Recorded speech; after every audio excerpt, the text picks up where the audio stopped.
အားလုံးပဲမင်္ဂလာပါ Burmese Horror Vault Channel ကနေပြီးတော့ပြန်လည်ကြိုဆိုလိုက်ပါတယ်ဒီကနေ့ကျွန်တော် channel ကနေပြီးတော့တင်ဆက်ပေးခြင်းတဲ့ဇာတ်လမ်းလေးကတော့ပုံရိပ်တစ်စီဆိုတဲ့ဇာတ်လမ်းလေးပဲဖြစ်ပါတယ်ကဲအစင်းသစ်ဖြစ်ပြီဆိုရင်တော့နားတော်တာဆင်းလိုက်ကြအောင်ပါကျွန်တော်ကတော့ရှိန်သူပဲဖြစ်ပါတယ်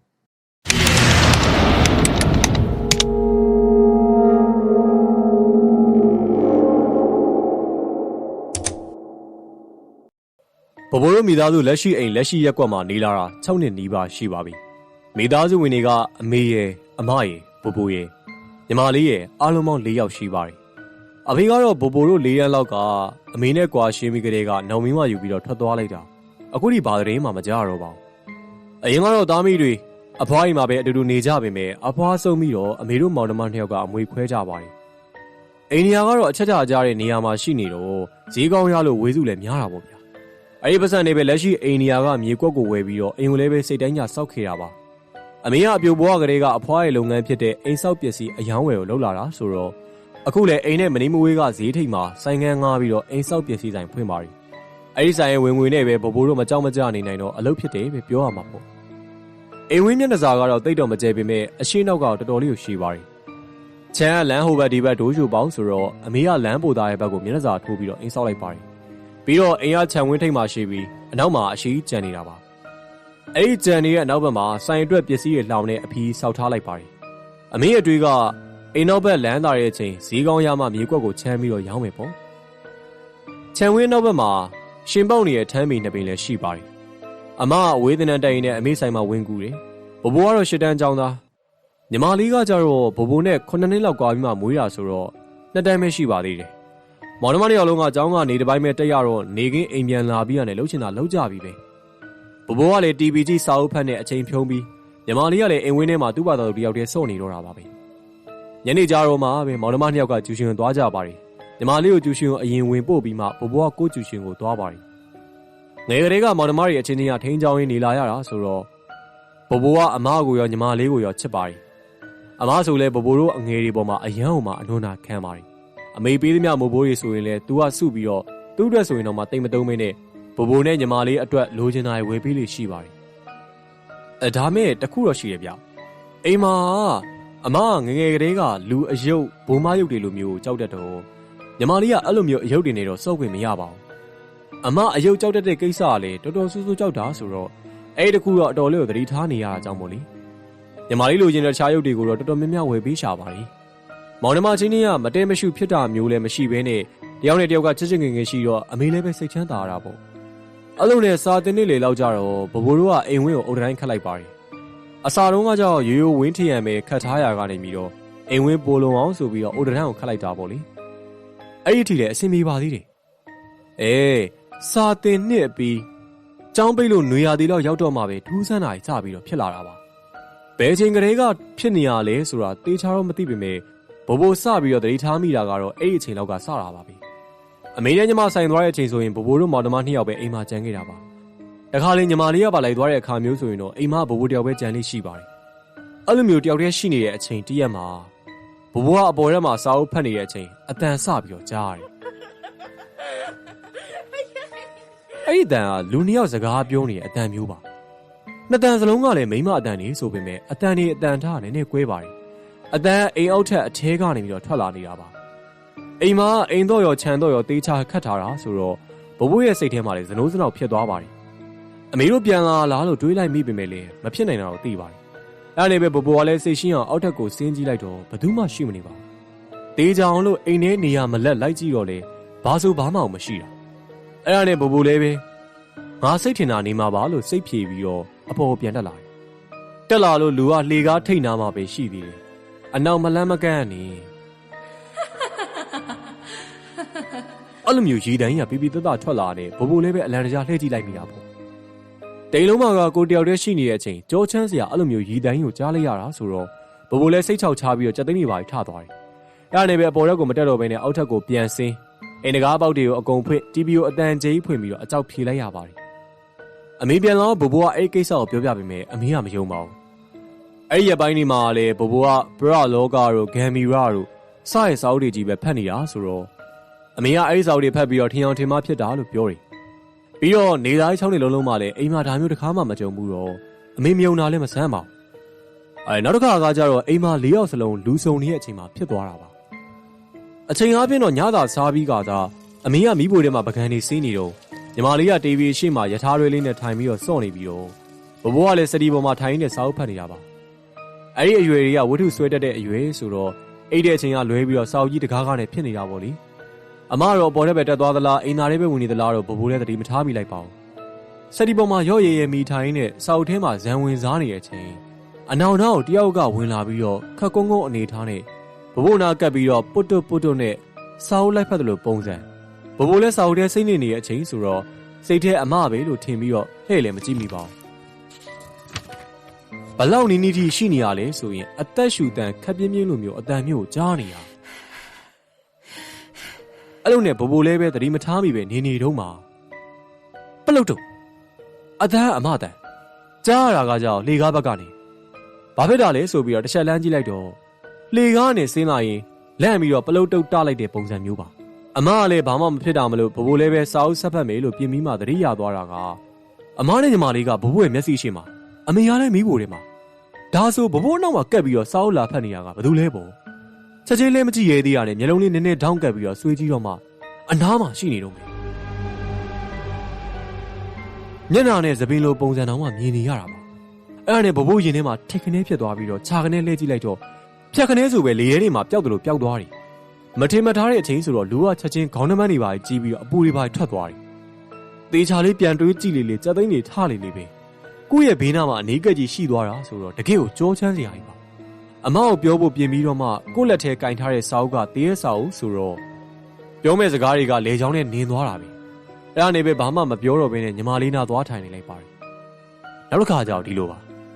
အဲ့ဒီကအမကဆိုင်ကိုလိုက်မသွားဘူးသူဝေးတဲ့တုန်းကခင်ခဲ့တဲ့တငယ်ချင်းတွေကအလေးလာမှမလို့အိမ်မှာထမင်းစားဖိတ်ထားတာပါကောင်မလေးတွေပါလာမှမလို့လူပြိုပေါက်စဘဘိုးကလည်းနည်းနည်းတော့မျောလင့်နေတာပေါ့လေအမကလည်းဘီးဖို့ထဲမှာအလုံးရှုံနေတဲ့အချိန်ဘဘိုးကလည်းနည်းနည်းပါးပါးကူလှုပ်ရင်းနဲ့အရှိထွက်လိုက်နောက်သွားလိုက်ပြီအဲ့ဒီချိန်အိမ်ထဲကိုမိန်းမနှစ်ယောက်ဝင်လာတယ်လက်ချင်းချိတ်ပြီးတော့ပြုံးပြုံးရွှင်ရွှင်နဲ့ဝင်လာကြရင်ဘဘိုးကိုတစ်ချက်လမ်းကြည့်ပြီးတော့မိဖို့ကိုင်းနဲ့ဝင်သွားကြရောနှစ်ယောက်ကပုံစံရောအရက်ကောတော်တော်လေးကိုဆင်ပြီးတော့ညီမကြီးလို့ထင်ရတယ်အင်းကြီးအစအယောင်ကွဲစင်တူပုံစံထုတ်ထားကြပါဘာမှမမီမဆိုင်ပဲရဲရဲတင်းတင်းဝင်သွားကြတဲ့ပုံစံကိုကြည့်ပြီးဘဘိုးရဲ့စိတ်ထဲမှာလည်းနည်းနည်းတော့ဘဝင်မကျဖြစ်သွားပါတယ်အဲ့ဒါနဲ့ကိုတွင်းနဲ့ကိုဖြစ်နေတော့အမကမိဖို့တွေကထွက်လာပြီးတော့ပူလိုက်တာဟဲ့ခဏနာပြင်ရေလေးပါလေးချိုးလာအောင်ပဲသူတို့လည်းရောက်လာအောင်မဟုတ်သေးပါဘူးလို့ပြောတော့ဘဘိုးကြောင်သွားပါတယ်အနောက်ထဲကိုလှမ်းကြည့်လိုက်အမမျက်နှာကိုကြည့်လိုက်လုံနေနေဟမ်ခုနပဲဝင်လာကြပြီမဟုတ်ဘူးလားလို့ဘဘိုးကပြောလိုက်ပါတယ်အမကလည်းပြန်ပြောပါတယ်မလာဘူးပေါ့နောက်ဆုံးညင်းနေရတဲ့တေးချောင်းဘဘိုးကထပြီးတော့ကြည့်လိုက်တော့မိဖို့ခိုင်းထဲမှာဘယ်သူမှမရှိဘူးအဲ့နဲ့ပဲပို့ပြီးတော့ကြောင်တောင်ဖြစ်နေနေအမကနောက်နေရလားလို့တွေးမိတော့မှပဲမျက်လုံးကအိတ်ရှိတကားစီကိုရောက်သွားပါတယ်အဲ့တော့မှတီးကြတဲ့အဖြေကိုဘဘိုးရသွားပါတယ်တကားတော့ခတ်ထားလျက်ကြီးဘဘိုးနဲ့အမမမဖွင့်ပေးဘူးဆိုရင်ဘယ်သူမှဝင်လို့မရဘူးဒါဆိုခုနငါမြင်လိုက်တာကဘာလဲဆိုပြီးတော့တွေးတော့အဖြေကတော့ပရဲ၆တာပါပဲဒီတော့ဘဘိုးကအမကိုဒီလိုပဲဆိုပြီးပြောတော့အမလည်းမယုံတဝက်နဲ့ဖြစ်နေပါတယ်ဘဘိုးကြောင့်သိနေသူမလို့ဘဘိုးမဟုတ်မမှန်လိန်ညာလီစေပြောမှာမဟုတ်မှန်းလဲသိတယ်လို့ယုံမိုးကလည်းခက်လက်ခံမိုးကလည်းခက်တဲ့ကိစ္စမလို့အမလည်းထွေထွေတူဘာမှမှတ်ချက်မပေးဘဲနဲ့အေးညနေအမေပြန်လာရင်တော့တေချာပေါက်ပြောပြလိုက်လို့ပဲပြောပါတယ်အိမ်နောက်ရက်ပိုင်းအတော်ကြာတော်တော်လေးကိုငြိမ်သွားပါတယ်တရက်ညနေပိုင်းဘဘိုးအပြင်ကပြန်လာတဲ့အချိန်တငယ်ချင်းတွေနဲ့စပိန်ပတ်စီးလာတော့ဘိုက်ကလည်းအတော်လေးကိုစားနေတာပါအဲ့ဒါနဲ့ရေခဲတတာတွေကမုံနဲ့ဇီးတုပ်တွေကိုထုတ်ပြီးတော့ TV ကြည့်ရင်စားနေတော့စားပြီးသားဇီးစီတွေကိုဘေးကပရင်းပေါက်ကနေတဆင့်အပြင်ကိုလှမ်းပြီးတော့ပြစ်တာပေါ့လေအမေကအဲ့ဒီအိမ်မေးကြကိုအမှတ်မဖြစ်ဖို့ပြောပြင်မယ်လေဘဘိုးကတော့ပြောတော့ခဏပါပဲလင်းရင်လေးတယ်လို့နှုတ်မြစ်တာပါအဲ့တော့ညီမလေးကအဲ့ကြားတဲ့ဝင်ကစားရင်းနဲ့အမိုက်ဖွာခဲ့သမျှဘဘိုးပြစ်စလက်ခတ်လှုပ်ခဲ့သမျှတွေကိုအမအတိုင်းခံပြီးတော့ရှင်းရတာပေါ့လေ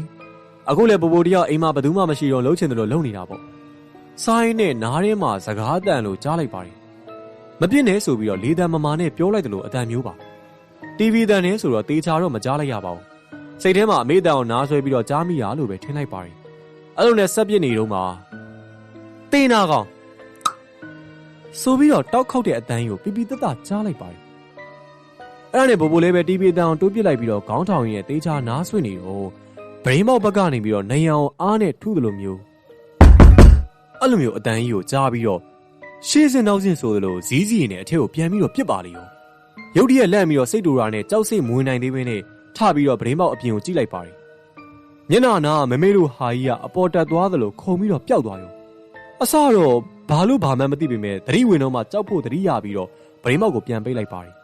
ပရင်းပေါက်ပိတ်ပြီးလို့ဒီဘက်အလှည့်ရှိသေးအိမ်မောကနေပြီးတော့ခုံပေါက်နေသလိုမျိုးဒဒုံလုံးအတန်နေရဲ့ပူလိုက်တဲလိုက်ရည်သလိုမျိုးတဟင်းဟင်းတဟဲဟဲရည်တန်ကြီးတွေထွက်လာပါပြီအဲ့တော့ဘိုးဘိုးလေးပဲ TV တော့မပိတ်နိုင်တော့ဘဲနဲ့အပြင်ဘက်ကိုထွက်ပြေးပါလေရောအဲ့ဒီကိစ္စကိုအမေတို့သိသွားတော့ဘဘိုးကိုဖုန်းကြီးပေးတဲ့အဆောင်ဘာညာဆောင်ခိုင်းပြီးတော့အိမ်မှာလဲအားရင်အားလို့တရားဝင်ဖွင့်ထားပါပြီအမေကတော့တိန်လုံးမှာဘဘိုးတယောက်တည်းပဲကြုံနေရတာဆိုတော့ဘဘိုးကန်နေလို့ပဲဆိုပြီးတော့ဘဘိုးပဲဖျားတရားမမိဘူးပြောတာပေါ့တရက်အမညဘက်အပြင်ထွက်မုတ်ဝယ်ပြီးတော့ပြန်လ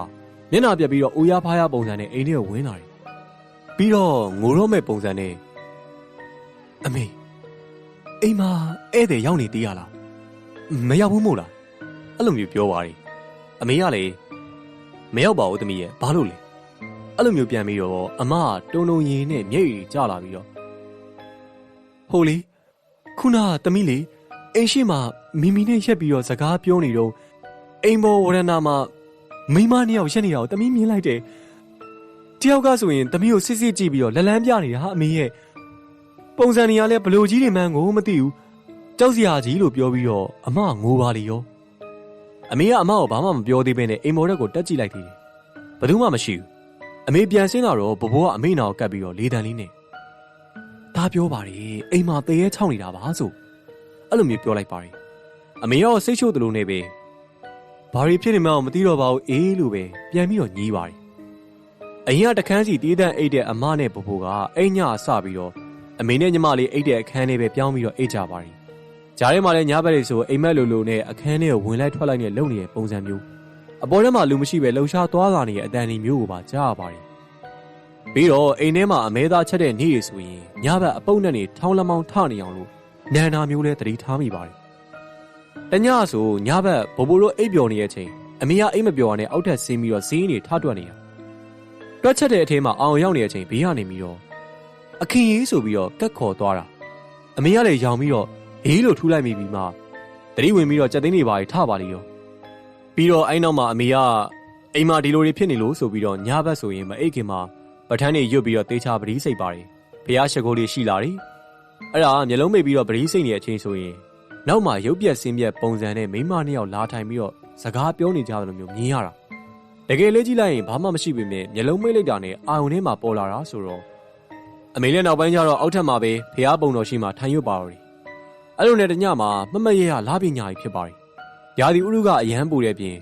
မီးကလည်းပြက်နေသေးတော့ဘဘိုးတို့သားမိတွေပရင်းပေါက်တွေဖွင့်ပြီးတော့အိတ်ကြတာပါဘဘိုးကနေရန်ရှိတဲ့ဘက်အစွန်းမှာအိတ်ပြီးတော့အမကပရင်းပေါက်ရှိတဲ့အဘက်အစွန်းမှာအိတ်ပါတယ်အိမ်နေနဲ့ဘဘိုးတို့လန်နိုးတို့ဖြစ်ပြီးတော့တော်တော်နဲ့ပြန်အိတ်မရတော့ပါဘူးအစတော့ပြန်အိတ်ဖို့ပဲမဲတင်းပြီးဘာမှသတိမထားမိသေးပေမဲ့တော်တော်ကြာကြီးထိအိတ်မပြောတော့စိတ်ထဲမှာဟိုတွေးတွေဖြစ်လာတယ်အဲ့လိုမျိုးအတွေးနဲ့တူတူဖွင့်ထားတဲ့ပရင်းပေါက်တွေကိုလည်းစိတ်ကမလုံမလဲဖြစ်လာတယ်ပရင်းပေါက်ကနေဖြာကျနေတဲ့လာရောင်ကလည်းဘာကြောင့်မှမသိကြက်သိမ်းထားစရာကြီးလို့ခံစားမိလာတယ်ပြီးတော့အဲ့ဒီအချိန်ကျမှခဝေးဝေးကဘဲကမှမသိတဲ့တဟီးရီတန်တွေကတစ်ချက်ချက်ကြားနေရတာပါဒီတော့အိမ်မှာဖြစ်ထားတဲ့ကိစ္စတွေကလည်းရှိနေရဲ့ပြင်တရေဆောက်တွေဖက်လေးရှိတဲ့ဘဘိုးစိတ်ထဲမှာလေလာသာညမှာမကောင်းဆိုးဝါးရီတန်တွေကြားနေရတယ်လို့ပုံဖော်မိပြီးတော့နည်းနည်းထောက်ချလိုမျိုးဖြစ်လာပါတယ်အဲ့ဒါနဲ့ပဲစိတ်ထဲမှာကလိကလိဖြစ်လာတဲ့အစုံပရင်းပေါက်ထားပိတ်ဖို့ဆိုပြီးတော့ထသွားတာပရင်းပေါက်ထားပိတ်ဖို့အလုပ်ညလုံးကအိမ်နောက်ဘက်ထမ်းမင်နပင်းစီကိုအကြည့်ရောက်သွားခဲ့ပါတယ်ထမ်းမင်နပင်းရဲ့အနောက်မှာဝိုင်းဆက်လင်းထင်းနေတဲ့လာကြီးလည်းရှိနေတော့မြင်ကွင်းရလာသလိုဖြစ်နေလို့ခဏတာငေးမိနေတော့မှတခုခုကမြင်ကွင်းတွေကိုထပ်ပြီးတော့ရောက်လာတယ်အဲ့ဒီထမ်းမင်နပင်းကြားမှာတဟီဟီအော်ရီရင်းနဲ့သပင်တစ်ဖွာဖွာလွင့်အောင်ခုံပြီးတော့တပင်နဲ့တပင်ခုံကူးနေတဲ့မိန်းမတစ်ယောက်အတိအကျပြောရရင်သရဲမပေါ့လေခုံရင်ကူးရင်နဲ့အရန်ပြုံနေတယ်လို့မျိုးဥလိုက်တဲလိုက်ကိုရီးနေတာဘဘိုးကကြက်တေတေပြီးတော့ပါးစပ်အဟောင်းသားနဲ့ကြည့်နေတော့အဲ့ဒီမိန်းမကဗျုံကနေအောက်ကိုပြုတ်ကျပြီးတော့အတန်လဲတိတ်သွားတယ်ဒီတော့ဘဘိုးလည်းပဲဟာကနေဖြစ်ပြီးတော့မျက်လုံးမြင့်မျက်စံပြူနဲ့ဖြစ်သွားတာပေါ့လေပြီးတော့မှတကယ်ကို3စက္ကန့်လောက်ငြိမ်ကျသွားပြီးတော့မှဘွားကနေဆိုတဲ့အော်တိုင်းနဲ့တူတူဘရင်းပေါက်ပေါ်ဘွားကနေခုန်တက်လာတဲ့သဲမာကြီးကိုအနီးကပ်မြင်လိုက်ရတော့မျက်နှာကြီးထင်းနေအောင်ကိုမြင်လိုက်ရပါတယ် မျက်နှာတစ်ခုလုံးကအသားတွေအဖက်လိုက်ဖွာလန်ဆုပ်ပြက်နေပြီးတော့မျက်လုံးတွေကမျက်ခုံမရှိတော့သလိုအလုံးလိုက်ကြီးမြင်နေရတာပါ။ပါးစပ်ကလည်းနှကမ်းမရှိတော့ဘဲနဲ့ဒီတိုင်းအပေါက်ကြီးလိုမှသွားတွေကအန်ဂွေလိုက်အတိုင်းသာမြင်နေရပါ။ဘိုးလည်းလန့်ပြီးတော့အာပြေးကြီးနဲ့အော်ရင်းလန်လဲကျသွားတော့အဲ့ဒီမိမဗရင်းပေါက်ပေါ်မှာခြေတွဲလျောင်းချထိုင်ရင်းနဲ့သဘောကျသလိုခေါင်းတစ်ခါကားနဲ့ကိုရီးပါရီအမေတို့လန်လုံးလာပြီးတော့ထလာတဲ့ချိန်အမပက်လက်ကြီးအော်နေရဲ့ဘဘို့လာပြီးတော့ထူပါရီအဲ့ဒီချိန်မှာပဲဘဘို့အော်တန်းအပြင်ညီမလေးကပါစူးနေအောင်ထပြီးတော့အော်ပါလီရောညီမလေးအော်တန်းကြောင့်တော့တယောက်ကဆွဲချသွားသလိုအောက်ကိုပြုံးကနေရှောပြီးတော့ပါသွားလို့အမေကငဲသမောင်အော်ရင်းနဲ့ညီမလေးကိုလိုက်ပြီးတော့ဆွဲရတယ်တယောက်ဆွဲသွားသလိုဆိုပေမဲ့လည်းတခြားသူတွေမမြင်ရပေမဲ့ဘဘိုးကနောက်ထပ်နာနာဘာဝမှတကောင်ကညီမလေးကိုဆွဲချသွားတာမြင်လိုက်ရပါတယ်။သပင်ဖားလျားကြီးနဲ့ကုန်းကုန်းကြီးလမ်းဆွဲနေတာတကယ့်ကိုကြက်သိန်းထားစရာကြီး။တားမိတွေအော်ကြပြေးကြတာမှတကယ့်ကိုကဘာပြက်နေသလိုပဲ။မီးရလည်းမလာတော့မှောင်ကြီးမဲရဲအိုးတော်တောင်းနေပေါ့လေ။တအားအော်လုံးလို့ဘင်းတွေကပါလန်နိုးကုန်ကြတဲ့အထိပဲ။အဲ့လိုနဲ့နောက်နေ့အိမ်ကိုဆရာခေါ်ရတဲ့အထိပဲဖြစ်သွားခဲ့ပါ။အဲ့လိုနဲ့အိမ်ကိုနောက်နေ့ကျတော့ဆရာခေါ်ရတော့တာပေါ့။အစားကတော့ဖုန်းကြီးသွားပြစ်မိမယ်ဘုန်းကြီးကအဲ့အမျိုးတွေမကင်တွယ်ပေးတတ်ဘူးဆိုပြီးတော့မိန့်လိုက်လို့ဟိုလူဒီလူအကူညီနဲ့ဒီလိုကိစ္စတွေမှာတော်ရဲဆိုတဲ့ဆရာစီကိုရောက်သွားပြီးတော့အိမ်ကိုပင့်လာရတာပါဆရာအဲ့ဒီမှာတရားထိုင်ပြီးတော့ရွတ်ဖက်နေတဲ့အချိန်ထူးခြားတဲ့လက္ခဏာတွေကိုတွေ့တော့ကျွန်တော်တို့ပြပါတယ်တိမ်လုံးမှာရှိတဲ့ဟိုနေရာကအတန်ထွက်ဒီနေရာကအတန်ထွက်နဲ့အပုံနဲ့နေထွက်လာတဲ့အချိန်ကျတော့အိမ်ကိစ္စကိုစိတ်ဝင်စားလို့လာပြီးတော့ဆက်စုတဲ့တဲကတချို့တောင်မှထပြီးတော့ပြန်သွားကြလိမ့်ရဲ့ဗျာဆရာအိမ်မှာကက်နေတဲ့နာနာဘာဝတွေကိုသူ့ရှိလာဖို့ခေါ်ပြီးတော့အပြန်လန်စကားပြောနေတယ်လို့မျိုးစကားတွေပြောကြတယ်။လေတန်လောက်နဲ့ပဲပြောနေရဆိုတော့ဘဘိုးတို့ကတော့ခက်ဝေးမှနေရလို့တေချာလေးတော့မကြပါဘူး။အမှန်တမ်းပြောရင်အဲ့ဆရာဆိုတာကိုဘဘိုးစိတ်ထဲမှာတိတ်ပြီးတော့ယုံလာတာမဟုတ်လာပါဘူး။ပြောလို့ပြီးသွားပုံရတဲ့အချိန်ကျတော့ဆရာကအမေကိုခေါ်ရင်းပြီးတော့အမေတို့မေးပါတယ်။အမတို့အိမ်နေရာမှာလူအယုတ်ပုံဆွဲထားတဲ့နေရာမျိုးရှိလားဗျ။အမေကချက်ချင်းပဲမရှိပါဘူးလို့ပြောပြီးမြင်ဆရာလေးမဟုတ်ဘူးနော်ရှိတယ်ဗျအဲ့လိုမျိုးယတိပြက်ပြောတာပါနောက်ဆုံးညီမလေးကရှိတယ်မေမေတမီးဆွဲထားတာရှိတယ်လို့မျက်နှာငယ်နဲ့ပြောပါတယ်လိုက်ပြခိုင်းတော့ဆွဲထားတဲ့နေရာကအုတ်နေရာမှာဖြစ်နေပါတယ်အင်္ဂလိပ်သားပေါ်မှာချဲဆွဲထားတဲ့မိမပုံစံအယုတ်နှစ်ယုတ်အင်္ဂလိပ်မချောက်ခင်ဆွဲထားသလိုမျိုးမလို့ချက်သားကနည်းနည်းနှက်ပါတယ်မိမပုံစံလည်းပြီးတယ်အိမ်မှာကအယုတ်မွေရတော့ညီမလေးကအဲ့ဒီကြားထဲဝင်းစော်ရင်းနဲ့ပုံဆွဲပြီးတော့အယုတ်လိုမျိုးသဘောထားရင်တခြားကလေးလိုမျိုးစော့တာပါကလေးစော်လေးရှိတဲ့အတိုင်းရုပ်ပုံတစ်ခုကိုနာမည်တွေပေးပြီးတော့နေရဘာဖြစ်တဲ့ငါဘာဖြစ်တဲ့နဲ့စကားတွေပြောရင်းနဲ့စော့တာပေါ့လေဆရာပြောတာကတော့အဲ့ဒါကတက်ရှိလို့သဘောထားခံရတဲ့အယုတ်ပုံမလို့မကောင်းတဲ့ຢာတွေကိုစွဲငင်နေတယ်လို့ဖြစ်ပြီးတော့အဲ့ဒီရုပ်မှာနာနာဘာဝတွေလာပြီးတော့ကတ်နေကြတာလို့ပြောတယ်ပြီးတော့အတိအကျပြောတာကလာကတ်နေတဲ့တရေမနှကောင်ကဒီနီနာဝင်းကျင်မှာပဲအစိမ့်တွေတေးထားတာပါတဲ့အစင်းနဲ့ပတ်ပြီးမှရိုက်နှက်ပြီးတော့အသက်ခံထားတာလို့လည်းပြောတယ်အစတော့မယုံပေမဲ့အိမ်မှာဘဘိုတို့တော်မှမသိတဲ့အယုတ်ပုံရှိနေတာကိုအတက်ပြောနေတာဆိုတော့မယုံဘဲနဲ့တော့မနေနိုင်တော့ပါဘူးဒီကြားရဲ့ဓမျက်စည်းဝင်လဲနေတဲ့အမတော်မှအဲ့ဒီရုပ်ကိုသတိမထားမိပါဘူးအဲ့လိုလေးဆိုတော့ဆရာရဲ့ညွှန်ကြားချက်တိုင်းပဲချက်ချင်းအလုံသမားခေါ်ပြီးတော့အဲ့ဒီအယုတ်ရှိတဲ့အုတ်နေရဲ့နေရာကိုအင်္ဂလိပ်ပြန်ကန်ရပါတယ်ပြီးတော့အဲ့နာမှာအင်းချက်ကပ်ပြီးတော့ရွတ်ဖတ်ပေးပါတယ်ပြီးတော့အိမ်ကိုလည်းရေမန်းစီမန်းနဲ့လိုက်တန်ပေးပါတယ်အဲ့နောက်ပိုင်းတော့အနီးနားမှာစုံစမ်းကြည့်တော့ဒီရက်ကွက်မှာနေတာကြာပြီဖြစ်တဲ့အန်နီတယောက်စီကနေပြီးတော့အကြောင်းစုံနှီးပါသိလိုက်ရပါတယ်အဲ့တုန်းကအနီးနားမှာအက်ဆစ်နဲ့ပတ်ပြီးတော့အသက်ခံခဲ့ရတဲ့အဖြစ်မျိုးကတကယ်ရှိခဲ့တာပါတဲ့လုံခဲ့15နှစ်နီးပါးဒီရက်ကွက်မှာအင်ဂျီခက်ကြဲကြဲရှိတဲ့အခါတုန်းကဒီလန်ထိတ်ကမြေကွက်အလွတ်ထဲမှာညီမနှစ်ယောက်ကအသက်ခံရခဲ့ဘူးတဲ့အကျွေးတောင်းရကနေပြီးတော့ရန်ဖြစ်ကြရင်းနဲ့တစ်ဖက်ကညှိုးပြီးတော့တေးချကိုအက်ဆစ်နဲ့ပတ်ပြီးတော့မှရိုက်တက်တာပြီးတော့မှအလောင်းတွေပြတ်သွားတာလို့လည်းပြောပါတယ်ဘဘိုးတို့ပြောင်းမလာခင်ကကိစ္စဆိုတော့ဘဘိုးလည်းပဲအခုမှသိရတာပေါ့လေအကြောင်းအရာတွေကိုဆက်ဆက်ကြည့်တော့လည်းပဲဆရာပြောသလိုဖြစ်နိုင်ခြေရှိနေတဲ့အနေအထားတွေဖြစ်နေပါတယ်အဲ့တော့ဘလို့မှမယုံမဲနေလို့မရတော့ပေါ့လေအဲ့လိုတေချာသိရလေဖြစ်ခဲ့တဲ့ကိစ္စတွေကိုတွေးပြီးတော့ပို့ပြီးတော့လန့်နေပြီဘာရမဟုတ်ဆွဲမိတဲ့အယုတ်ကနေပြီးတော့ဒီလိုတွေဖြစ်သွားတယ်ဆိုတာကိုကိုယ်တိုင်မှမကြုံဘူးရင်ယုံနိုင်စရာမရှိပါဘူးဘဘိုးတို့ကိစ္စကတော့အရက်ထဲမှာဟိုစကားဒီစကားရင်းနဲ့နောက်ဆုံးကြအိမ်မှာအယုတ်ဆွဲမိရကနေအယုတ်ကအသက်ဝင်လာတာဆိုပြီးနာမည်ကြီးသွားခဲ့ပါတယ်ဟုတ်ကဲ့ပါအခုတင်ဆက်ပေးခဲ့တဲ့ပုံရိပ်တစီဆိုတဲ့ဇာတ်လမ်းလေးကတော့ပြီးဆုံးသွားပါပြီခင်ဗျာ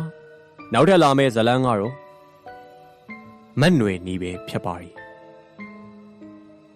မတ်နွယ်နီဆိုတာကငယ်ငယ်ကလေးကရက်ကွက်ထဲမှာနာမည်ကြီးပြီးတော့ဟိုးလေးတကြော်ကြော်ဖြစ်ခဲ့တဲ့သူပါအခုလူလက်ပိုင်းအရွယ်အထိလည်းအရက်ထဲကလူရဲ့ပါဇက်ဖျားမှာတရင်လိုရောအတင်းလိုရောရှိနေသေးတဲ့အမျိုးသမီးတစ်ယောက်ပါ မန်နွေနီ15နှစ်ရွယ်သမီးတွေကရီးစားနောက်ခိုးရလိုက်ပြီးလို့ငယ်ရွယ်နဲ့အိမ်အောင်တဲ့ဘဝကိုရောက်ခဲ့ပါတယ်။နှစ်ပတ်မိဘတွေကလည်းငွေကြေးအဆင်ပြေတဲ့ထဲမှာမပါတော့နွယ်နီတို့ကိုလည်းဖြစ်ချင်ရဖြစ်ဆိုပြီးတော့ပြစ်ထားလိုက်ကြပါတယ်။ကလေးသားဆိုတော့အိမ်အောင်တဲ့ဘဝနဲ့ဒုက္ခတွေတလေးရောက်ကြတာပေါ့လေ။ပြီးတော့စိတ်ကစားတတ်တဲ့အရွယ်မှာမရည်ရတဲ့အချက်ကိုအရာရာလို့ထင်ပြီးတော့ဇွတ်နစ်မိုက်ခဲ့တဲ့အိမ်အောင်ကြီးဆိုတော့အချိန်ကကြာလည်းမတည်မြဲခဲ့ပါဘူး။အိမ်အောင်တက်2နှစ်လောက်မှာပဲမန်နွယ်နီရဲ့အမျိုးသားကသူ့ထက်အသက်ထက်ဝက်မကကြီးတဲ့အမျိုးသမီးနဲ့ဖောက်ပြန်ပြီးတော့ထွက်ပြေးသွားခဲ့ပါတယ်။အစိုးရအကောင်းအနေနဲ့ကလေးမရှိခဲ့တာပဲကံကောင်းတယ်လို့ပြောရမှာပါ။အိမ်အောင်ပြတ်ခဲ့ရတာကိုမန်နွယ်နီကဘလို့မှမခံစားရပါမယ်။အသက်ငယ်ငယ်နဲ့တစ်ခုလက်ဘဝရောက်ခဲ့တာမလို့ပဝင်းချင်းရဲ့ထိုးနှက်မှုတွေကိုတော့အများကြီးခံစားခဲ့ရပါတယ်။ကိုမမပါပဲဒီလိုဖြစ်ခဲ့ရတယ်ဆိုပေမဲ့တခုလက်ဆိုရင်တာမန်ထက်တစ်ဆင့်နှိမ့်နေတယ်လို့မျိုးအယူအဆမျိုးတွေနဲ့လူတွေရဲ့ခေါင်းထဲမှာတန်မိုးဆွဲတယ်လို့ရိုက်သွင်းခံထားရတဲ့ခေတ်အချိန်ခါဆိုတော့လေပဝင်းချင်းတွေမကမိသားစုတွေရောဆွေမျိုးတွေကပါဝိုင်းပြီးတော့အထင်သေးနှိမ့်ချခံခဲ့ရလဲအလူးလဲပါပြီတကယ်တော့ရှေးစကပုံတချို့နဲ့အမျိုးသမီးတွေရဲ့ဘဝကိုဘောင်ခတ်ပိတ်လောင်ထားလို့မရပါဘူးအိမ်တော်ပြတ်တာချင်းတူတူမှအမျိုးသားတွေကိုကြောက်ပလစ်ထားပြီးတော့အမျိုးသမီးတွေကိုမှပြစ်မှတ်ထားနှိမ့်ချတတ်တယ်အကြောင်းမလှလို့တခုလက်ဖြစ်သွားခဲ့တာနဲ့ပဲအဲ့ဒီအမျိုးသမီးကအဘောစားဆန်သွားတာမဟုတ်ပါဘူးဗျနှိမ့်ချရုံညံ့သွားတာလည်းမဟုတ်ပါဘူးကျိုးပိတ်နေတဲ့ရဝန်းတစ်ခုကနေရုံထွက်လာခဲ့တာနဲ့ပဲအထင်သေးစရာရှုံချခြင်းစရာဖြစ်သွားတာလည်းမဟုတ်ပါဘူးယောက်ျားဖြစ်စေမိန်းမဖြစ်စေလူဟာလူပဲမလို့လူတန်ဖို့ကိုအိမ်တော်ပြက်ချင်းမပြက်ချင်းဟာမတက်ရောက်နိုင်ပါဘူးအဲ့လိုနဲ့ပဲຫນွေဒီတယောက်ဟိုဒီအဆက်သွယ်ရင်းနဲ့ရန်ကုန်တက်ပြီးတော့အလုပ်လုပ်ပါတယ်ကိုယ်မသိတဲ့ပတ်ဝန်းကျင်မှာတော့ຫນွေနီကနည်းနည်းအသက်ရှူချောင်းခဲ့ပါတယ်လောကကလည်းအလားပြဆိုင်မှာဆိုတော့လှလှပပနုနုရွာလေးနေခွင့်ရတယ်နေစိတ်စားစိတ်ငိမ့်တဲ့ပြင်လာစားပါစန်းနေကြီးနဲ့ဧည့်သည်တွေပေးတဲ့မုတ်ဘိုးပေါင်းရင်တလတော်တော်လေးကိုရပါတယ်သားသမီးချင်းတူတူတောင်မှတခုလဲဆိုပြီးတော့နှိမ်ခဲ့ကျင်ခဲ့ကြတဲ့မိဘတွေကလည်းမန်နွေနီဘက်ကထောက်ပံ့လာနေတဲ့အချိန်မှာတော့အရင်ကနဲ့မတူတော့ပါဘူးမန်နွေနီကလည်းမိဘကိုတော့အတော်လေးချစ်တဲ့သူမလို့လာတိုင်းလာစားတွေကနေပြီးတော့ကိုယ့်အတွက်မဘိုးလောက်ပဲခြံပြီးတော့အိမ်ကိုပတ်စံပို့တယ်ပတ်စံပို့ပြီးတဲ့အချိန်မိဘတွေကဖုန်းဆက်ပြီးတော့ချီးကျူးကြစုတွေပေးကြတဲ့အတန်တွေကိုကြားနေတယ်မန်နွေနီကကျင်းနေပါပြီနောက်ပိုင်းဆိုင်ရှိကဆိုင်ခွဲဖွင့်ပြီးတော့မန်နွေနီကိုဦးစီးခိုင်းတော့မန်နွေနီရဲ့ဘဝအဆင်ပြေတာထက်ပိုပြီးတော့ပြေလာခဲ့တာပေါ့လေပြည်သမျှလည်းကိုယ့်တက်မချမ်းမင်းနဲ့မိသားစုတက်ပဲဖြစ်လာခဲ့ပါလိမ့်မြစ်တာတက်ဝင်လို့လက်ထပ်ဖို့အထိကမ်းလှမ်းလာတွေရှိပေမဲ့လည်းမန်နွေနီကမိသားစုငဲ့ပြီးတော့အိမ်အောင်ထပ်ပြီးတော့မပြုတ်ခဲ့တော့ပါဘူးအဲ့လိုနဲ့10စုနှစ်တခုအကျော်2ခုနီးပါးအထိမန်နွေနီကရန်ကုန်မှာကျင်းလဲအလုပ်လုပ်ရင်းနဲ့ကန်ဆိုးတဲ့အလှည့်ကိုရောက်လာပြန်ပါပြီတိန်ကင်ဆာဖြစ်လို့တိန်ထုတ်ပစ်ပြီးရဲ့နောက်ပိုင်းလူကအရင်ကနဲ့မတူဘဲနဲ့ချူချာဖြစ်လာတဲ့ရန်ကုန်မှာဆက်မနေတော့ဘဲနဲ့နေကိုပြန်နေအဲ့အချိန်မှာမိသားစုကမန်နွေနီကျေးဇူးနဲ့တဲပုတ်တသားအိမ်ကနေပြီးတော့ပြင်အောင်အိမ်ကောင်းကောင်းနဲ့ဖြစ်နေပါပြီအငယ်တွေကလည်းမန်နွေနီရဲ့ပတ်စံနေနဲ့ပဲ10တန်းအောင်ကြပြီးတော့လူတစ်လုံးသူတစ်လုံးဖြစ်ဖို့ကြိုးစားနေကြပြီမန်နွေနီကတော့အရင်ကတည်းကရားသမျှအကုန်ကြီးပါအိမ်ကိုပို့တဲ့ပြင်လူချင်းလို့ချက်ကုတ်ဆူထားတဲ့ရွှေစလေးတွေကလည်းဈေးကူလို့ကုန်တော့ဖြစ်နေပါပြီ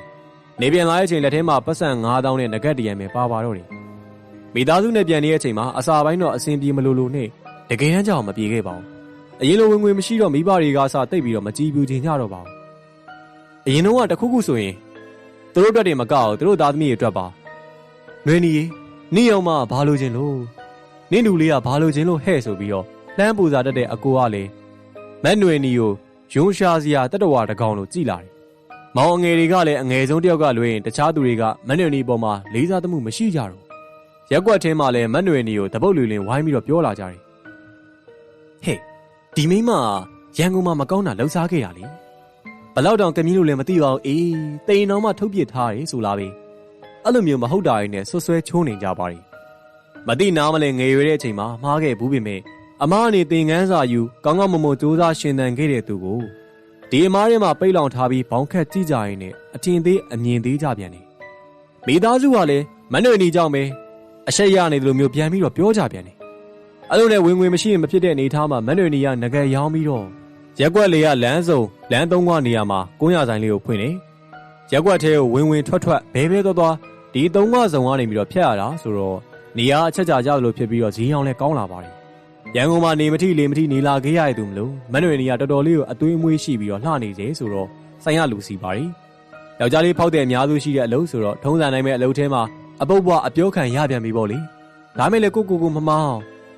လမ်းမှန်အောင်ပဲနေနဲ့ဘေးစကားတွေကိုလှည့်ရှူလိုက်ပါတယ်မိသားစုတွေကလည်းမနှွေနီရဲ့900ဆိုင်ကအလုပ်ဖြစ်လာတဲ့အခါမှာပေးသမျှတော့မငင်းမပြုတ်ပဲယူနေပေမဲ့မနှွေနီကိုယောက်ျားတယုံနဲ့ဈေးအောင်နေရတဲ့သူမို့လို့ဆိုပြီးတော့ကျင်းဝဲပြပြတဲ့အပြစ်သားလိုမျိုးဆက်ဆံဇဲပါပြီအဲ့လိုနဲ့ဖြစ်သမျှအဆိုးတွေကိုခါးစည်းခံရင်ရုန်းကန်ရှင်သန်လာခဲ့ပေမဲ့ မျက်နှာသာမပေးတဲ့ကံကြမ္မာကမန်းတွင်ဒီပေါ်မှာအဆုံးစွန်ထိရက်ဆက်ခဲ့ပါရီနေခင်းကြောင်တော့အချိန်လင်းလင်းထင်းထင်းလူလေကောင်မှာပဲမန်းတွင်ဒီအသက်ခံခဲ့ရပါရီအသက်ခံရတဲ့အကြောင်းရင်းကမန်းတွင်ဒီရဲ့ဆိုင်မှာအမြဲအားပေးနေကြကိုတူးဆိုတဲ့သူရှိပါရီကိုတူးရဲ့မိမကကိုတူးနဲ့ရန်ဖြစ်တဲ့အခါတိုင်းမှာမန်းတွင်ဒီနဲ့ဖောက်ပြန်နေပါရီဆိုပြီးတော့ဆွဆွဲပြီးတော့အော်ဟစ်တက်ပါရီရန်ဖြစ်ပြီးလို့ကိုတူးအိမ်မောကဆင်းရင်လေတန်ငိုကိုတီနဲ့အယူတစ်ပိုင်းလိုဖြစ်တာကရက်ကြော်ရွာကြော်ပါပဲနောက်ဆုံးအဲ့ဒီမိမရဲ့မောင်အယက်သမားကအမဖြစ်သူဒီလိုတွေဖြစ်နေရတာတွေကမန်းတွင်ဒီကြောင့်ပဲဆိုပြီးတော့လူကြားထဲမှာမန်းတွင်ဒီကိုဖာတယ်မလို့တတွင်နေဆဲဆူရိုက်နှက်ပြီးတော့လေဘင်းကိုကျိုးနဲ့ညှစ်တက်ခဲ့တာပါလူပုံလေမှာမန်းတွင်ဒီကကဲကြပါဦးကဲကြပါဦးအဲ့လိုမျိုးတစားစားအော်ခေါ်ပေးမဲ့လေကူမဲ့လူကဲမဲ့သူတယောက်မှမရှိဘဲနဲ့အယက်သမားရဲ့လက်ထဲမှာပဲမချိမဆန့်အသက်ဆုံးရှုံးသွားခဲ့ရရှာတာပါမန်းတွင်ဒီတယောက်မျက်လုံးပြူးရှာထွက်နဲ့တဖြည်းဖြည်းငြိမ်ကျသွားပေမဲ့မလို့သေးပဲနဲ့စိတ်ရှိတိုင်းကျိုးနဲ့အသက်ကုန်ဆက်ညင်ရင်နောက်ဆုံးပြစ်ချလွတ်လိုက်တဲ့အချိန်ကြောက်လေအားကုန်ကန်ကြောက်သွားသေးတာပါဘဝမလာတဲ့မန်းတွင်ဒီတယောက်မရှုမလားနဲ့ပဲတေပွဲဝင်ခဲ့ရပါလိအဲ့လိုနဲ့ပဲဝေကျွေးကြီးလုံးနဲ့မန်းတွင်ဒီဟာမတရားစွာပဲနာနာချင်းချင်းအသက်ဆုံးတဲ့အထိဝေကျွေးတွေဆက်ခဲ့ရပြီးတော့ရဲသမားကလူသက်မှုနဲ့ထောင်ချသွားပါရီဒါမဲ့လည်းအစိမ့်တွေလည်းဖြစ်တဲ့အပြင်ခံပြင်းစရာကောင်းတဲ့အဖြစ်နဲ့အသက်ခံခဲ့ရတဲ့မန်းတွင်ဒီကမကျွတ်တော့ပါဘူးမန်းတွင်ဒီဆုံးပြီးတဲ့နောက်ပိုင်းရဲဆက်ဆက်ကို6ပါတော့တယ်အိမ်မှာညဘက်ဆိုရင်မန်းတွင်ဒီရဲ့အခန်းထဲကနေပြီးတော့ခြေတန်းစကားပြောတန်းတချင်းကြီးတန်းငိုတန်းစသဖြင့်တနေ့မျိုးမယူအောင်ကြားရပါတယ်ညကြတော့အခန်းပေါက်စီတကားလိုက်ခောက်ပြီးတော့မအိပ်အောင်၆တယ်မန်းတွင်ဒီရဲ့မိဆိုတရင်နိုးတဲ့အချိန်အိယာရဲ့ခြေရင်းမှာပစစ်တုပ်လက်ထောက်ပြီးတော့သပင်ဖားရနဲ့ခေါင်းငုံထိုင်နေတဲ့မန်းတွင်ဒီကိုတွေ့ပြီးတော့အော်ရာမခေါင်မိုးပွင့်မတက်ပဲပြီးတော့မနက်အစောပိုင်းဆိုရင်အရင်ကမန်းတွင်ဒီအိယာထားနေကြအချိန်မျိုးဆိုရင်အပေါ်လက်ကနေပြီးတော့ဆင်းသွားတဲ့ခြေတန်းရေကံမှာမျက်နှာတက်တဲ့အတန်းအိမ်တကားဖွင့်တဲ့အတန်းပိတ်တဲ့အတန်းပြီးတော့ကိုင်းရချင်းနေထားတဲ့ဘက်မှာလှုပ်ရှားတဲ့အတန်းခြံထဲကနေပြီးတော့ခြေတန်းတစ်ချက်ချက်နဲ့ထွက်သွားတဲ့အတန်းမျိုးအဲ့အမျိုးတွေကနေရန်ဒီပါကိုကြားရတာပါအိမ်မှာလဲအိမ်မို့လို့၆တယ်လို့ကိုင်းရဆိုင်ဝင်းကျင်မှာဆိုရင်လဲမတိမတာတိတိတတာကို၆ပါတယ်ရက်ွက်ထဲမှာပထမဆုံးသတင်းထွက်တာကစိုက်ကားသမားကိုလင်းပါကိုလင်းကညဘက်ဆိုရင်သူ့ရဲ့မိန်းမမက်ဂျိုညာစည်းမှာတွားကြိုရပါတယ်မက်ဂျိုကညာစည်းရတရုတ်ထမင်းကျော်ဆိုင်မှာအလုပ်လုပ်တာမလို့ည10 နာရီကျော်မှပြန်ရတာပါဒီတော့ကိုလင်းကစိုက်ကားနဲ့တွားပြီးတော့ကြိုပြီးရတယ်အဲ့ဒီညကထုံးစံတိုင်းည10 နာရီခွဲလောက်မှာကိုလင်းကမက်ဂျိုကိုကြိုပြီးတော့ပြန်လာတာပေါ့လေမန်ဒရီနီရဲ့ကွန်းရဆိုင်နားကိုရောက်ခံပြီးတော့အပုပ်နဲ့ရောစင်းရွှင်ရွှင်အနံကြီးရောစပြီးတော့ရလာတယ်မက်ဂျိုကနှာခေါင်းတရှုပ်ရှုပ်လှုပ်ရင်းနဲ့ကိုလင်းခမရောအနံ့ရလားလို့မေးတယ်အေးရရီဟာကြွက်သေးပုံနဲ့နေမှာပေါ့ဟာမဟုတ်ဘူးနော်ဒီအနံ့ကိုကျုပ်သိတယ်လူသေးပုံနဲ့ရှင်ကျုပ်ဖွာခင်းလာဆုံးလုံးကလည်းဒီနံ့မေနွေရာသီအလောင်းက3ရက်လောက်ထားလိုက်တော့အလောင်းကအရေတောင်မှတတောက်တောက်ကျပြီးတော့ပုတ်တာအဲ့တုန်းကလည်းအဲ့အနံ့မေအတူတူပဲတော့လူသေးပုံနိုင်ရှင်နင်းကလေပုတ်ကြရဟာဘယ်ကလူသေးရှိလို့လူသေးပုံနိုင်ရမှာလေ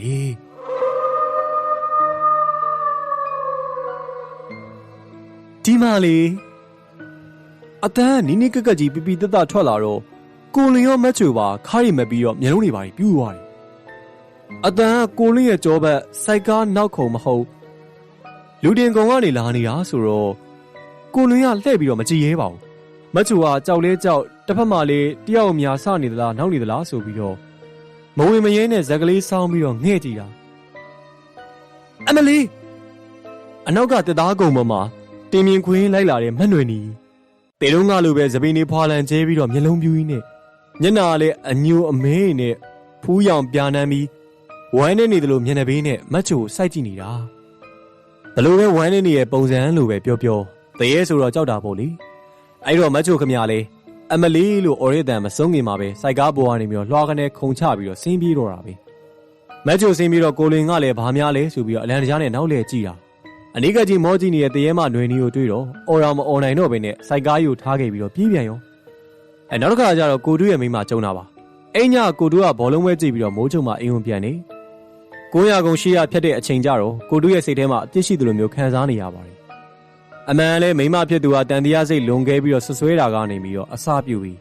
လူတယောက်အသက်သေးရဲ့အထိဖြစ်သွားရတာဆိုတော့စိတ်ထဲမှာလည်းလိပ်ပြမလုံးပေါ့လေကိုရဆိုင်နောက်ရောက်တော့တချင်းကြီးတန်လို့ကြားလို့ဆိုင်ဘက်ကိုလှမ်းကြည့်မိတဲ့အချိန်ကိုတူးရဲ့ရင်ထဲမှာဒိန်းကနေဖြစ်သွားပါတယ်မြင်လိုက်ရတဲ့မြင်ကွင်းကကိုရဆိုင်တဲထဲမှာ ကိုးရနေတယ်လို့ပုံစံနဲ့ထိုင်နေတဲ့မနှွေနီကဇက်ကြီးဆောင်ပြီးတော့တချင်းတအေးညီးနဲ့ကိုးရနေတာတရေဆိုတာတေချာပေါ့ပဲဆိုတော့ကိုတူးလဲကြမကြည်ရဲတော့ပဲနဲ့ချက်ချင်းမျက်နှာလွှဲပြီးတော့ဆက်လျှောက်လာပါတယ်ကြောက်တူးတုံလို့ပြေးလဲမပြေးနိုင်ဆိုတော့ခတ်တာပေါ့လေဆိုင်ုံကြော်လာတဲ့အချိန်ထိအနောက်ကနေပြီးတော့ရိတ်ခနဲဖြက်သွားတာမြင်လိုက်ပေမဲ့မသိကြအောင်ပဲစောင့်နေလိုက်ပါတယ်ခဏနေတော့အနောက်ကနေပြီးတော့ခုံစွာလိုက်လာတယ်လို့မျိုးခြေတန်းရင်အပုပ်နဲ့စူးကြီးရေကိုရတော့တေးကြပြီငါတော့တရေ6ခံရပြီဆိုပြီးတော့တွေးတာပေါ့လေဘလောက်ပဲစိတ်ထဲမှာတင်းထားကြောက်စိတ်ကြောင့်ဇောချွေးကအလိုလိုထွက်လာပြီးတော့6ရီလက်တွေကလည်းလေးလာတယ်ဒါနဲ့ပဲမူမပြတ်အောင်ရှောက်လာရင်းနဲ့အိမ်ရှိရောက်သွားခဲ့ပါတယ်မိုးချုံနေပြီဆိုတော့အိမ်တကားတွေဝင်းတကားတွေကပိတ်ထားပြီးပါပြီဒီတော့မိမဖြစ်သူကိုလှမ်းပြီးတော့အော်ခေါ်ရပါတယ်အော်ခေါ်နေရပေမဲ့အတန်နေရလဲတော်တော်လေးကိုတုံးနေပြီကိုတူးရဲ့မိမဖြစ်သူကလည်းအိတ်ချင်မှုတူနဲ့အိမ်တကားကိုဖွင့်ထွက်လာပြီးခြံတကားနားကိုရောက်ခံနေမှတိုးဆုပ်ဖြစ်သွားရင်းနဲ့ကိုတူးခမရနောက်ကဘယ်မရင်ငယ်ကိုခေါ်အမလေးလုံးကြပါဦးမိနွယ်နီတရေမကြီးအဲ့လိုမျိုးអော်ပြီးတော့အိမ်ထဲကိုပြေးပါလေရောအစာကလေးကနောက်ကပါလာမှန်းသိလို့လန့်နေတဲ့ကိုတူးကလည်းမိမဖြစ်သူကအဲ့လိုမျိုးကြီးអော်ပြီးတော့ပြေးသွားတော့လှည့်တောင်မကြည်ရတော့ဘဲနဲ့ခြံတကားကနေကြော်ခွားတက်ပြီးတော့အိမ်ထဲကိုဝင်လာဘယ်ကနေဘလို့ရောက်သွားမှန်းတော့မှမသိလိုက်ဘူးအထဲကိုရောက်တော့ရောက်ခမမိမကိုနှာရီပိုင်နှက်ပေးနေရတယ်မိမမြင်လိုက်တာကကိုတူးနောက်ကသူ့ရဲ့မိမကိုလက်ညှိုးကြီးထိုးပြီးတော့ရက်နေတဲ့မနှွင်နီအန်ကြီးကြိတ်ရင်နဲ့မျက်လုံးကြီးပြူးထိန်နေအောင်စားမတက်ဝါမတက်ပုံစံနဲ့ကြည့်နေတာကြောက်တာလည်းကြောက်ပေမဲ့အဲ့မရင်ငယ်မတေးရတော့မှအင်းဒီလိုက်လာတော့ဒုက္ခပေးရလူတရေမနေတော့မှမလွတ်ဘူးဟာလားငါမောင်ထောင်ကြတာနင်တို့ကြောင့်နင်တို့ကြောင့်ဘလူရီတီဖောက်ပြန်ခဲ့လို့ဟိုဟာမတေးပြီးရတော့မှစိတ်မကုန်သေးဘဲနဲ့နောက်ကနေလိုက်လာလည်းမသိဘူးအဲ့လိုမျိုးမဆိုင်တာတွေပြောရင်းနဲ့ဇက်နာနေတော့ကိုတို့ကစိတ်ထဲတော်တော်လေးကိုချင်သွားပါတယ်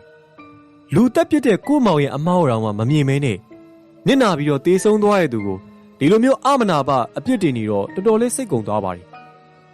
အဲ့လိုအကြောင်းပဲကိုတို့ကလည်းသူ့ရဲ့မိန်းမနဲ့ကွဲရဲ့အထီကိုဖျက်သွားခဲ့ပါတယ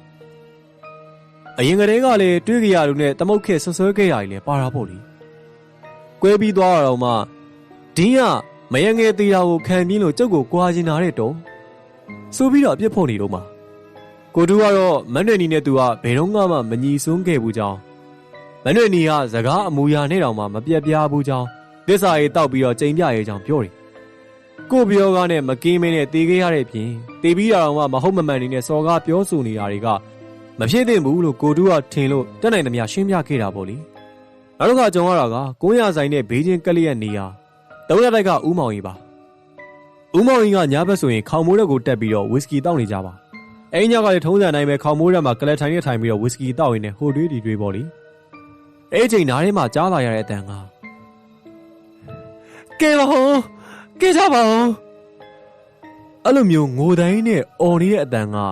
တောက်လျှောက်ကြားနေရတယ်ပေါ့လေအတန်အောက်ကလာတာမဟုတ်ဘဲနဲ့ဘေးနာဝင်းကျင်ကလာနေတယ်လို့ဆိုတော့ဦးမောင်ရင်ကဘေးဘက်ကိုလိုက်ပြီးတော့ကြည့်ပါတယ်ဒါမဲ့လေအပင်ကြီးကလွဲပြီးတော့ဘာမှမရှိဘူးပြီးတော့အဲ့ဒီနားမှာကသူ့ရဲ့တတိုက်ပဲအမြင့်ဆုံးဆိုတော့ဘေးနားမှာတချို့အပင်ထိပ်ဖျားတွေကလွဲပြီးတော့ဟာလာဟင်းလေးပဲမြင်ရတာပါအဲ့ဒါနဲ့ဆက်တောက်နေနေမျက်လုံးတောင်းကနေပြီးတော့လှုပ်တခုမြင်လိုက်ရတယ်အစတော့သတိမထားမိပေမဲ့နည်းနည်းကြာလာတော့မှတေချာသတိထားမိပြီးတော့လှည့်ကြည့်လိုက်တယ်ညက်မှန်မပါဘဲနဲ့ကြည့်လိုက်တော့အဝါရောင်လုံးကြီးလိုဟာမျိုးပဲမြင်ရတာမလို့ဦးမောင်ရဲ့စိတ်ထဲမှာလည်းမိုးပြန်ပူပေါင်းအပင်မှညှိနေတယ်လို့ပဲထင်လိုက်တာပါတေချာပြန်တွေးကြည့်တော့မှဘောလုံးကအဲ့လောက်ကြီးစရာအကြောင်းမရှိပါဘူးလို့တွေးမိပြီးတော့တေချာမြင်ရအောင်လို့မျက်မှန်တက်ပြီးတော့ပြန်ကြည့်လိုက်တော့မှအလိုလေးမြတ်စွာဘုရားကိုယ့်မျက်လုံးကိုမယုံနိုင်အောင်လို့ဦးမောင်ရင်တယောက်စက္ကန့်ပိုင်းလောက်အထိပြူးပြဲပြီးတော့ကြည့်နေမိတာပါတိပင်ထိပ်ပြားနားမှာလေးပေါ်ဝဲပြီးတော့မလုံးမရှက်ကြီးရက်နေတဲ့မနှွေနေပါသူ့ကိုဦးမောင်ရင်ကစိုက်ကြည့်နေရလဲသိရောလက်ရက်ပြပြီးတော့မျက်လုံးပြူးကြီးနဲ့ကဲပါအောင်လို့တလုံးချင်းပြောပါရီမထင်မှတ်ထားတဲ့ပုံစံနဲ့တရေအချောက်ခံလိုက်ရတာဆိုတော့ဦးမောင်ရင်ကတောက်ထားလို့ရီဝေဖြစ်နေရတဲ့တော့မှဘယ်ရောက်သွားမှမသိတော့ပါဘူးကြက်တီတီပြီးတော့လန့်နေတော့မှဟိုတရေမှနှွေနေကလေးပေါ်ဝဲကြီးတိုင်းပဲတရွေ့တိုးလာနေပြီးတော့ရှေ့တိုးလာလေးမျက်နှာကိုတေးချမြင်ရလေဖြစ်နေခြင်းပြူးထင်နေတဲ့မျက်လုံးကြီးနဲ့အကြည့်ချင်းစုံတော့မှပဲသတိဝင်လာပြီးတော့မဖြစ်တော့ပြေးမဟာဆိုတဲ့အတွေးနဲ့ပလင်းလေးကိုအသာကောက်ပြီးတော့တချိုးရဲ့လစ်ပါလေရော အိမ်ကစားပြီးတော့အိတ်ခါနီးရဲ့အခါတိုင်းမှာမနှွေနီရဲ့ကဲကြပါအောင်ဆိုတဲ့အတန်ကိုပဲကြားရောင်ပြီးတော့အေးပြက်ရတာပဲဗဒညာမန်းကိုမသိပါဘူးပြီးတော့လောက်တော်ကြာရဲ့အထိဦးမောင်ရင်တယောက်ခေါင်မိုးတက်ပေါ်မတက်ရဲတော့ဘူးရေနောက်တစ်ယောက်ကကျတော့မနှွေနီရဲ့ရောင်းမအခုရဲ့မိမမနှွေပါ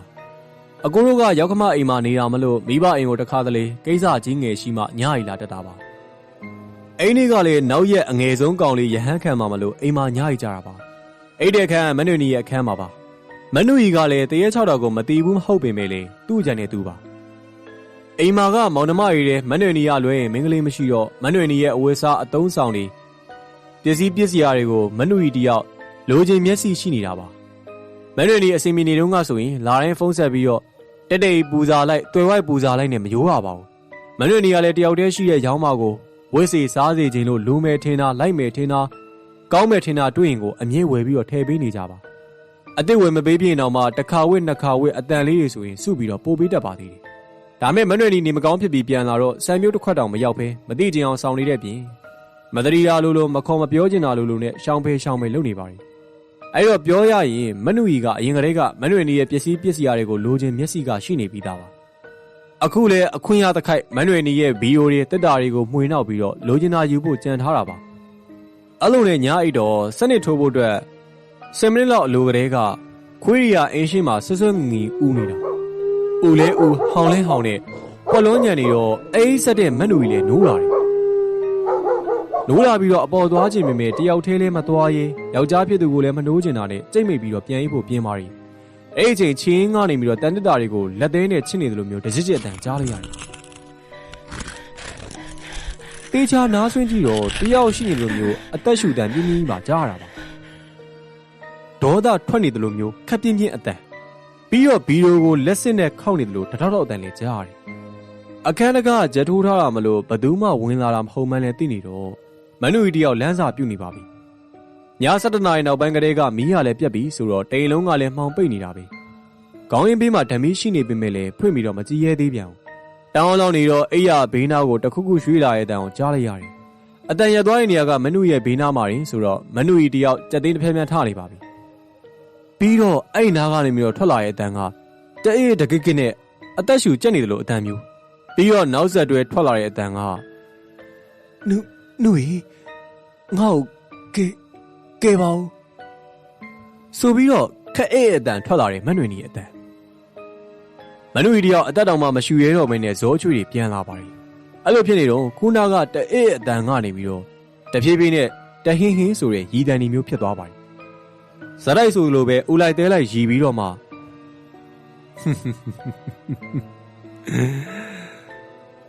ှစောက်တခိုးမတေနာမအဲ့လိုပြောပြီးတော့ဇပီကိုအားနဲ့တစ်ချက်ဆောင်းဆွဲခံလိုက်ရပါတယ်မနှွေတယောက်တော်တော်လေးနာသွားပေမဲ့ဆိုတဲ့အတန်ပဲခဏလေးထွက်နိုင်ပြီးတော့မအော်ရဲပါဘူးဒါပြီးတော့လုံးဝတိတ်ဆိတ်ပြီးငြင်းကြသွားပြန်ယူမနှွေတယောက်ကြောက်လန့်ပြီးတော့ငြိမ်နေတဲ့အချိန်အတွင်းဘက်ဘေးကနေခါကိုလာဖတ်တော့သမီးပဲလို့ထင်ပြီးတော့ပြန်ဖတ်ထားလိုက်ပါတယ်ဇပင်းရှိတောင်မှဆန်းလိုက်သေးတာပါနည်းနည်းကြာမှမနှွေသတိရတာကသူ့သမီးကသူ့အဖွားနဲ့သွားအိတ်နေတာပါယောက်ျားဖြစ်သူကလည်းဇပင်းကဘိုးကေလောက်တတာရှိတာဆိုတော့ဒါဆိုဒီဇပင်းကြီးကဘသူဇပင်းကြီးလဲဆိုပြီးတော့သွေးနဲ့ထင်အထိစောင့်တက်တယ်လို့မျိုးဒုံကနေဖြစ်သွားခဲ့ပါတယ်စိတ်ထဲထင်တော့ထင်နေတာရှိနေပေမဲ့လည်းမနှွေသိရဘူးတလောက်ကတရေဆိုတာကလူတွေနောက်ကိုကတ်လို့ရှိရင်ပူလို့မကတ်နိုင်လူတွေကိုထိလို့မရဘူးလို့ပဲတီးထားခဲ့တာဆိုတော့ဟုတ်ပါမလားဆိုပြီးတော့ဒွိရဖြစ်နေရင်းနဲ့ပဲဘေးရဓမီကိုအသာယူပြီးတော့မီးထိုးကြည့်တော့မှပဲလောက်ကြပါဦးမနှွေတယောက်အော်လိုက်တာမှအာကောင်ချစ်ပြီးတော့ဝမ်းကောင်းတဲ့ရော်ကာကြီးကြာနေရပြီဘာမင်းလဲလို့အဲ့လောက်ထိအော်ရတာလဲဆိုတော့မနှွေရဲ့ရင်ဝင်နေရလောက်ကနေခေါင်းကြီးမော့ပြီးတော့ကြည်နေတဲ့မနှွေဒီပါညလုံးကြီးပြူပြီးတော့ပါဇက်အဟောင်းသားကြီးနဲ့ဖိုးရောင်ပြာနှမ်းပြီးတော့မမော်ကြီးလှုပ်ပြနေတာတရေမောက်အနီးကက်ကြီးမြင်ုံသာမကအပြန်လာမှဖတ်ထားလိုက်သေးတာပါဒီတော့အော်ပြီးပေါ့လေလိပ်ပြလွင့်ချင်ရင်လည်းလွင့်စရာဆိုပေမဲ့မနှွေတယောက်ကန်ကောင်းလို့လိပ်ပြမလွင့်မဲနဲ့တတိလိမ်ုံလောက်ပဲဖြစ်သွားခဲ့ပါတယ်တတိသာလက်တာနောက်ရက်အပြန်ကြတော့ညထုတ်ထားတဲ့မနှွေနီရဲ့အင်ကြီးတွေပစ္စည်းတွေပါအပါယူသွားသေးတာဆိုတော့ကြောက်တော့ကြောက်တယ်မကြောက်ဘူးဆိုတဲ့သဘောနောက်တစ်ခါကျရက်ွက်ထဲကလူပြိုပေါက်မောင်းကောင်းပါလူပြိုပေါက်ဆိုတော့လေညဆိုရင်ရွယ်သူတွေဆိုင်ကယ်တွေကိုစီနဲ့လိုက်ရလှုပ်တတ်ကြပါတယ် တရက်မောင်ကောင်းတယောက်မိုးချုံမှလက်ဖက်ရည်ဆိုင်ကနေပြီးတော့ဆိုင်ငင်းနဲ့ပြန်လာတာပါဆိုင်ငယ်ထိုင်ရင်းနဲ့ကောင်မလေးတွေကိုငန်းပြီးတော့မျက်စိအစာကျွေးခဲ့တာဆိုတော့စိတ်ကလည်းရွှင်းနေတာအဲ့တော့လေလေးတချို့ချိုနဲ့ပေါ့လေအဲ့လိုနဲ့900ဆိုင်အကျော်လောက်ကြတော့နောက်ကနေပြီးတော့ဟောဟဲဆိုတဲ့အတန်မျိုးကိုကြားတော့ခွေးများလိုက်ဆွဲရလားဆိုပြီးတော့အလံတရားလှည့်ကြည့်လိုက်တာပါ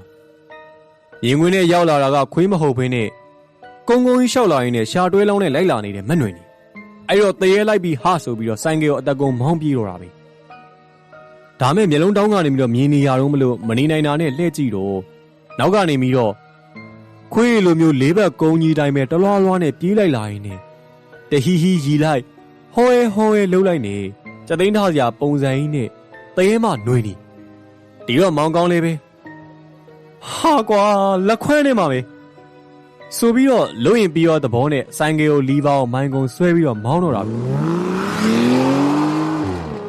မောင်ကောင်းတော့ဆိုင်ကယ်လေးလိုက်ရင်မသက်သာတာမလို့တကယ်ကိုမသေးကောင်းမပြောက်ကောင်းလို့ပဲပြောရမှာပေါ့ဒါတွေကတော့မနွေနီ6လန်းခဲ့တဲ့အဖြစ်ပြက်တွေကအထင်ကြီးအဖြစ်တွေပေါ့လေစုံမီတစ်နှစ်ကျော်လောက်အထိကိုမနွေနီ6တဲ့သတင်းကဟိုးလေးတစ်ကျော်ဖြစ်နေတော့မှာပဲအဲ့နောက်ပိုင်းတော်တော်လေးကိုကြာတော့မှာပဲအငယ်ဆုံးမောင်လေးကိုမနွေနီကအိမ်မက်လာပေးပါတယ်မောင်လေးအမကိုမကောင်းတဲ့သူတွေကခိုင်းစားဖို့လုပ်နေပြီမောင်လေးအမမလိုက်သွားချင်ဘူးအဲ့ဒါအမအတွက်အလူလုပ်ပြီးတော့အမျှဝေပေးပါလားကွယ်ဒီလောက်ွယ်ကြရင်လာပြီးတော့ဖမ်းကြတော့မှမလို့ပါလာမကွယ်ခင်လုပ်ပေးပါဆိုပြီးတော့အိမ်မက်လာပေးသွားတာပါအငယ်ကောင်လေးသိရသလောက်ဆိုရင်လေဒီရက်ပိုင်းရက်ွက်ထင်းမှာကအောင်လန်းသမားမိန်းမတယောက်ခြေရှုပ်နေတယ်ဆိုတော့ဒီကိစ္စနှစ်ခုကိုဆက်ဆက်ပြီးတော့အမအတွက်စိတ်ပူသွားပါတယ်